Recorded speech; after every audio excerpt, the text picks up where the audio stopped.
Hello and thanks for joining us. We are here today at Trump National Golf Course and I am joined by my basketball expert, Will Loupartis. Will, thanks for being here today. Thank you for having me. Absolutely. Now, Will and I have been living at the Staples Center the last couple of months. It's been all about the Lakers and the Clippers. The Lakers, interesting topic, because if they lose 2 or 3 games, they're done for the season. And if they win 2 or 3 games, they're back-to-back-to-back champions again. Why is that? Yeah, I mean, if you listen to radio or listen to anybody in LA, yeah, a 4-game losing streak is it's huge for It's like, are we going to make the playoffs? Yeah. Is the season over? Should we just throw in the towel now? Exactly. But I think around this time of year, especially with the Lakers, they get really comfortable. They're a very good team. Any team coached by Phil Jackson is going to be great. just fine in the springtime. Right. But you know, they're making some moves right now, so they're going to solidify what they have, and I think they're going to be fine down the stretch. Well, and big news, Sasha Vujacic is no longer a Laker. Yeah, he's going to be playing for New Jersey for the rest of the season. He is, and they have,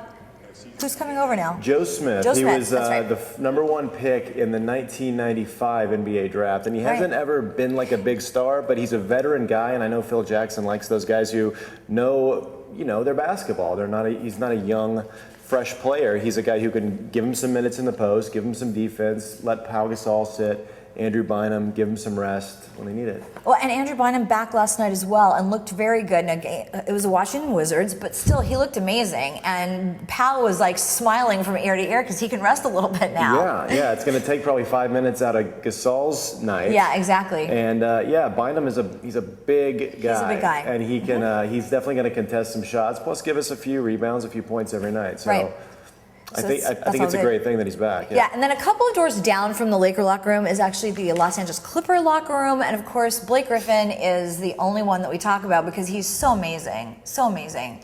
Eric Gordon, great player, but that team is 5 wins, and it's not looking good. Yeah, the record, I mean, I'd hate to say this, here we are almost Christmas time. I don't know about playoffs. But as we speak, Blake Griffin posters are flying. They're selling off the out. shelves. Yeah. Now, will he do the dunk contest, do you think, this year in the All-Star game? Because he would be so amazing to watch do that. I think it'd be a fun dunk contest, obviously. I think it would be, yep. But with his injury?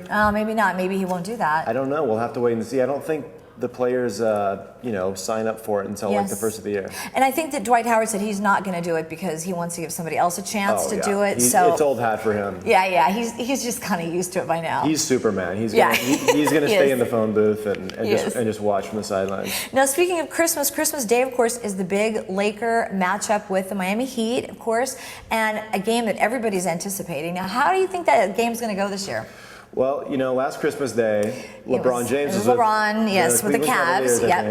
And the Lakers kind of laid down. They stumbled. That day. They did, and the fans also kind of laid down. They were kind of unruly, we might say. So Jeannie Buss last night said, "Laker fans, please be good on Christmas Day because we love our Laker fans." So.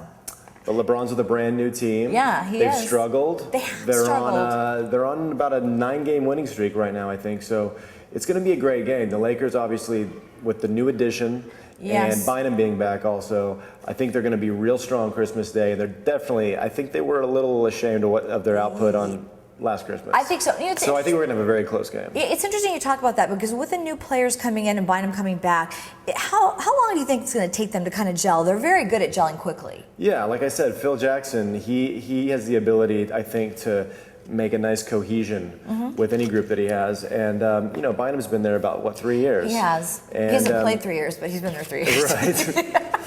Right. But Joe Smith, 15-year veteran. Yeah. So I don't think it's going to be tough for him to adapt, and especially coming to the LA Lakers, it's going to be a real easy, it's not like it's an easy fit. He's got a lot to worry about. He's going to be pretty deep on the bench. So I think their 13-man roster is looking like one of the best in the league right now. It's very solid, and it's interesting because you think about Christmas Day is a huge work day for the Lakers, and not everybody can just take the day off, and they're all going to be so focused on that. And we had a chance to talk to Ron Artest. That's right. Yeah, about Christmas Day, about what his mindset kind of is. So let's take a look. Christmas is a work day for the Lakers. How do you celebrate with your family? It's been like that for a long time, last couple of years, so we celebrate by just working hard and going to work, and the blessings are a celebration. That's right. The blessings is a celebration. Do you spend time with your family beforehand in the morning or the night before, or? I treat it pretty much like a regular work day.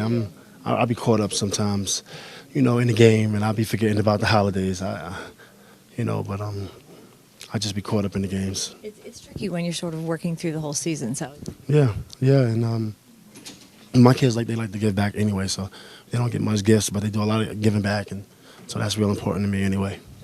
that's a great thing that you've instilled in them to do that. Very important, very important. I love Ron Artest. He's one of those really interesting players that we've kind of gotten to know a little bit, and he's just a cool guy. Interesting is definitely the word. It is, right? And he's one of my favorite players on the Lakers to watch Me too. because he hustles. His Plays defense. Oh my gosh, better than anybody in the league, I would say. Better than Kobe. I love you, Kobe, but Ron Artest blows you away with defense. He just does. He doesn't care if he gets a basket or not in the game. Not but at he all. will get the big steal, which he did the other night against the Clippers. That's right. And that was a fun game. I mean, it's that hallway rivalry thing, against the Lakers and the Clippers. But even Kobe had mentioned to us a couple nights before that he was excited to see Blake Griffin out there. So even other players want to see him play because he's that exciting. Oh yeah, but how about the way the game ended with Derek Fisher? And I'll tell you, how many times has Derek Fisher had a clutch buzzer beater? I mean, almost as many as Kobe by now. Or more. Everybody thought the ball was going to Kobe that night. Yeah, but it wasn't. It went to defit. You put it right off the backboard, and you got a chance to talk to him after that game that night. We did. Obviously, quickly, just tried to assess the situation once I caught it. I thought about some things during the timeout, that if I did get the ball in my hands and on that spot, what my options would be. And, I assumed, most guys would play me to stop and shoot. So I just wanted to try and, read it, make a little hesitation, and then, if I go and I can get head and shoulders by him, just keep going to the cup. No, the clock was just in my head at that point. Once I caught it, I knew I had three. And, I was just going kind of off of that. I didn't have a glance at the clock on the way to the basket. So, definitely very fortunate to, get it off in that split second before that red light comes on. Just making